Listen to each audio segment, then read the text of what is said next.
Flávio, bem-vindo ao nosso Cyber Insights, uma iniciativa do Grupo NTSec para compartilhar um pouco dos conhecimentos em cibersegurança e de como vocês estão fazendo a abordagem ao mercado. Seja bem-vindo. Obrigado, muito obrigado. Hoje você está atuando na HP Aruba, na área de pré-vendas. de pré-vendas. Perfeito. Isso. E há quanto tempo você já está nessa jornada? Bom, eu já estou na HP desde 2010, então Uau. completando agora 14 anos. E desde a fusão da HP Aruba ali, desde 2016, né? Então tem algum tempo já. Ai, que bom. E a tua formação sempre foi da área técnica, desde o início? Sim, eu sou engenheiro de redes, eu sou de Brasília, inclusive. Eu Olha sou só. formado aqui pela Universidade de Brasília.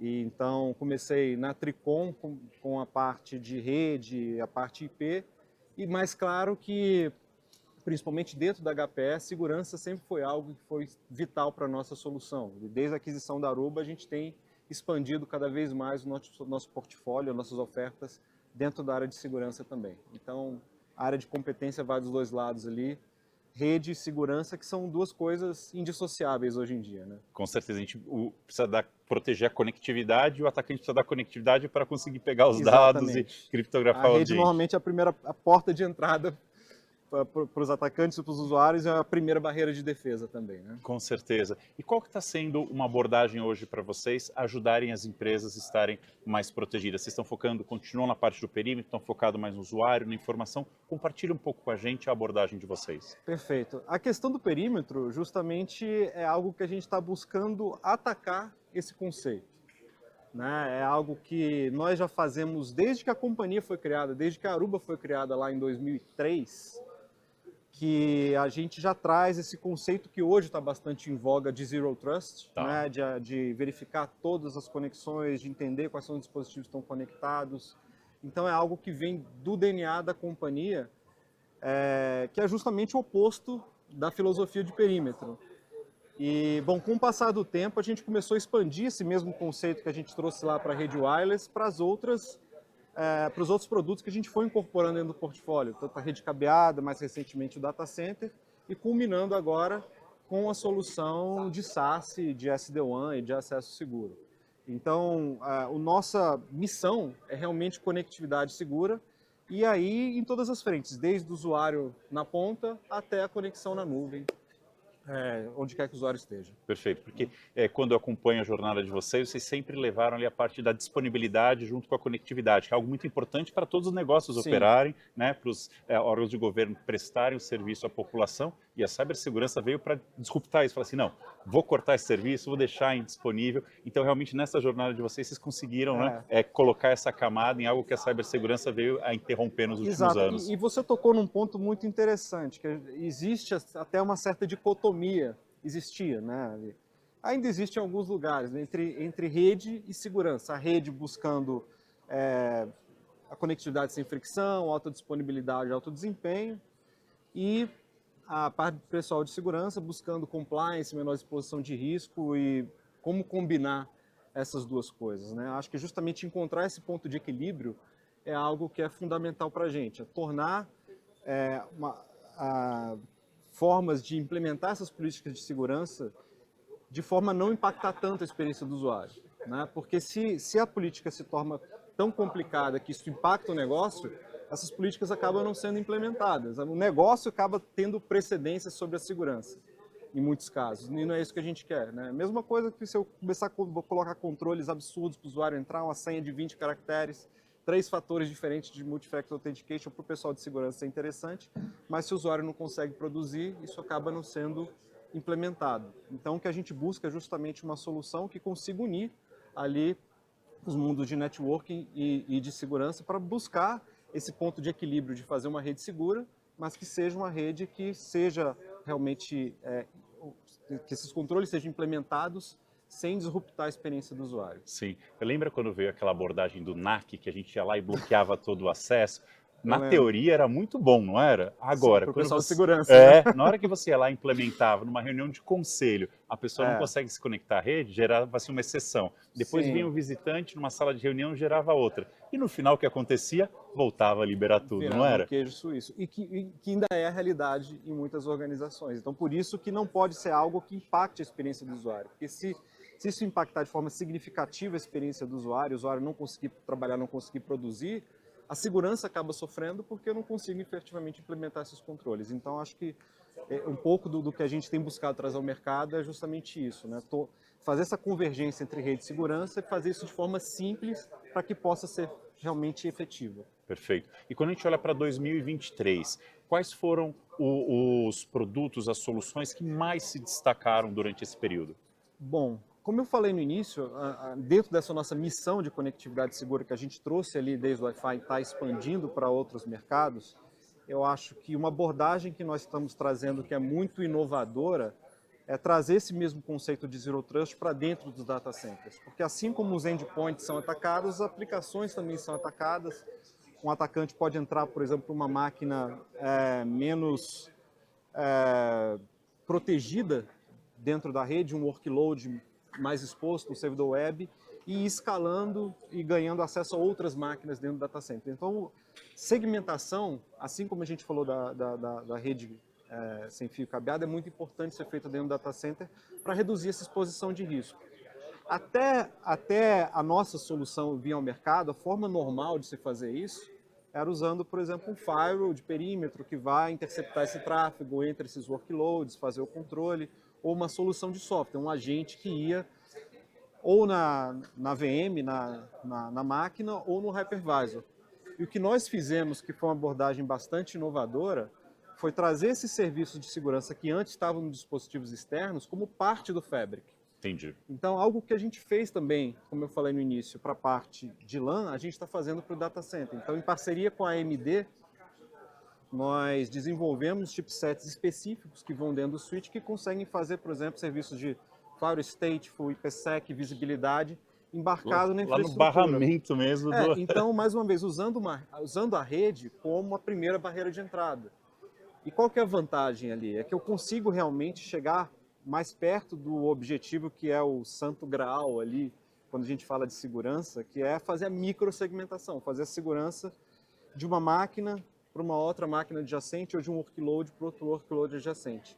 Se eu tenho um firewall externo e o meu data center está rodando com dezenas, centenas de portas a 25, 100 gigabits por segundo, aquele dispositivo externo acaba se tornando um gargalo que impede que essas políticas sejam implementadas de forma efetiva. E trazendo isso como um serviço do Fabric, a gente distribui essa tarefa de segurança entre todos esses elementos e a gente consegue realmente chegar mais próximo desse ideal, que é isolar uma máquina da outra, ainda que estejam dentro do mesmo domínio, ainda que sejam máquinas, por exemplo, de desenvolvimento de banco de dados, mas não tem interesse de tráfego de uma para outra. Se uma vier a ser comprometida, o potencial que tem daquele malware se espalhar é bastante reduzido porque está tudo compartimentalizado. Então, essa é uma das soluções que a gente tem trazido com bastante sucesso para o mercado. E a outra solução que eu diria é a solução de SaaS unificado. Tá. Né? SaaS, bom, todo mundo é um termo bastante em moda ali, mas a gente já vinha trabalhando nisso há algum tempo. A gente tem uma solução de SD-WAN já bastante estabelecida no mercado que cobre as mais diferentes necessidades, desde um usuário conectado em casa, a gente tem, por exemplo, um access point que pode ser conectado num pequeno escritório, num ambiente doméstico, ele faz o serviço Então de você consegue conectividade de estender segurança todas aquelas políticas, a robustez da segurança do escritório para dentro da casa do para dentro usuário. da casa do usuário, Que para um ótimo. quiosque ou para qualquer ambiente. Então a ideia é justamente isso, é estender esse domínio que eu tenho na minha empresa para o usuário final é de uma forma simples, ele se conecta exatamente da mesma forma que se conecta no escritório, não precisa instalar um agente, por exemplo, na máquina para se conectar, porque as políticas de segurança estão implementadas na infraestrutura. Plugou na energia, conectou o Plugou cabo. ali completamente sem fricção para o usuário. Que ótimo. E mais uma vez as políticas estão implementadas. Então isso é algo que a gente já vinha construindo há algum tempo.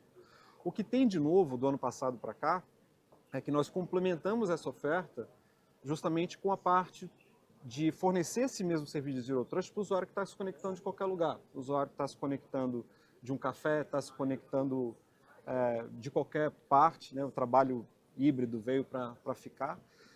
E a gente comprou uma empresa israelense que chama Axis Security, que traz uma abordagem bastante inovadora para a SSE. Alguns serviços que são já bastante conhecidos aí de CASB, de DLP, de Secure Web Gateway e de ZTNA, todos numa mesma console, muito fácil de usar e uma abordagem muito moderna. Essa solução, por exemplo, já tem uma abordagem multi-cloud. Ela pode ter pontos de presença em todas as principais nuvens existentes, seja na AWS, seja no Azure, seja na Oracle, seja no Google, de forma que eu consigo trazer esse ponto de presença para fazer a inspeção desse usuário mais perto de onde ele está, Legal. mais uma vez, para melhorar a experiência desse usuário, né? Então, a ideia é sempre trazer esse ponto de inspeção, agora feito também na nuvem, mais próximo do usuário, ter uma política comum e fazer a inspeção desse tráfego sem disruptar o trabalho dele. E uma outra abordagem interessante que a gente está trazendo para o ZTNA é uma solução bem completa para realmente substituir a VPN, né? Olha só. Porque VPN, eu acho que o Bruno até comentou no primeiro dia, a gente não pode ficar fazendo as mesmas coisas esperando que isso vai resolver os problemas do futuro, né? E o fato é que a VPN tem algumas limitações do ponto de vista de aplicar essa política de Zero Trust para esses usuários. Normalmente, o usuário que entra pela VPN acaba tendo acesso ao data center, acaba ganhando IP na rede de destino, tendo acesso a várias aplicações, e a ideia é fazer isso com o ZTNA, de forma que eu consiga implementar uma política que esse usuário vai ter acesso somente àquelas aplicações específicas e eu tenho controle sobre o que ele está fazendo em cada uma das aplicações. Então, eu consigo reduzir a exposição de risco da VPN. E olhando para aquela outra abordagem que a gente falou de experiência do usuário, eu consigo, inclusive, prescindir de um agente. Eu posso fazer isso totalmente agentless, através de um browser, ter acesso a todos os meus serviços que eu preciso e nada além disso, né? Sim, sim. De uma forma extremamente simples e amigável. Então, mais uma vez, ali buscando unir segurança com a experiência do usuário. Bacana, você fez uma microsegmentação através da VPN, que incrível. Sem precisar, inclusive, da VPN. Exatamente, sem precisar dela, muito bom. Uhum. Uma coisa que eu vejo que também vocês estão muito bem posicionados, como vocês têm toda essa expertise da parte do wireless, cada vez mais as coisas estão vindo wireless, né? Sem dúvida, o cabo. Então é sem o dúvida. IoT, o OT, o 5G está por aí. Como que vocês estão olhando para o futuro assim, para ajudar essa conectividade sem o cabeamento? Não, bem interessante isso que você falou. Já tem algum tempo que alguns dos principais projetos que a gente tem feito são 100% wireless. Tá. Né? A tecnologia wireless hoje chegou num ponto que ela já é extremamente segura. Em alguns casos eu arrisco dizer que mais seguro do que a rede cabeada, porque muitas vezes a rede cabeada não tem a camada de criptografia e a rede wireless já é algo embutido da tecnologia. É nativo, a troca é de certificado, troca né? de certificado, 802.1x. Túnel seguro. Exatamente. Então, essa questão de segurança na rede wireless já está bastante equacionada, não só pelos padrões que existem do I3E que endereçam isso, mas pela tecnologia que a gente coloca também dentro das nossas soluções. A gente tem, por exemplo, um Firewall Stateful. Assim como eu falei que a gente tem no Switch, a gente tem também todos os access points, todo access pointzinho que a gente coloca tem o Firewall Stateful, tem o filtro de conteúdo, tem o filtro de reputação para fazer esse controle de acesso já na entrada, né? E isso vale tanto para os usuários quanto dispositivos IoT, que também, como você comentou, tem sido algo negligenciado muitas vezes, né? O pessoal coloca uma câmera, estou vendo uma ali, O ar-condicionado pode estar conectado. O usuário é admin, sem admin, e esses dispositivos podem ser usados como vetores de ataque à rede. Então, essa política de Zero Trust aplicada ao wireless também ajuda a segmentar esse tipo de dispositivo. E do ponto de vista de desempenho, essas redes também estão muito mais preparadas para lidar com ambientes de alta densidade substituindo o cabo. No Brasil foi um dos pioneiros, inclusive, em regulamentar a faixa de 6 GHz, que tem mais que o dobro da capacidade dos padrões anteriores. Isso também permite novos casos de uso ali para rede wireless, de realidade aumentada, de realidade virtual, coisas que estão vindo mais à frente. E somado a isso, para contemplar todas as necessidades de conectividade que uma organização possa ter, além, por exemplo, do ambiente local que a gente pode servir com Wi-Fi, a gente fez a aquisição de uma empresa que chama Atonet, que é uma empresa pioneira em 5G privado, que vai permitir justamente escolher qual a melhor tecnologia de rádio que vai servir os diversos ambientes do cliente. O cliente tem, por exemplo, um ambiente corporativo, que a gente pode colocar uma rede Wi-Fi, mas ele tem um ambiente fabril, ele tem um ambiente de mineração, onde eu preciso de uma cobertura com uma área maior, aí a solução de 5G privado atende muito bem. Então, a ideia é justamente a gente ser o provedor de conectividade segura para qualquer tipo de necessidade. Ah, que ótimo. E tem alguma coisa que você queria ter falado que eu não te perguntei? Não, eu acho que você tocou em todos os principais pontos. Ah, que ótimo. Então, obrigado por ajudar hoje a gente tornar um futuro mais seguro. Eu que agradeço. Obrigado. Obrigado.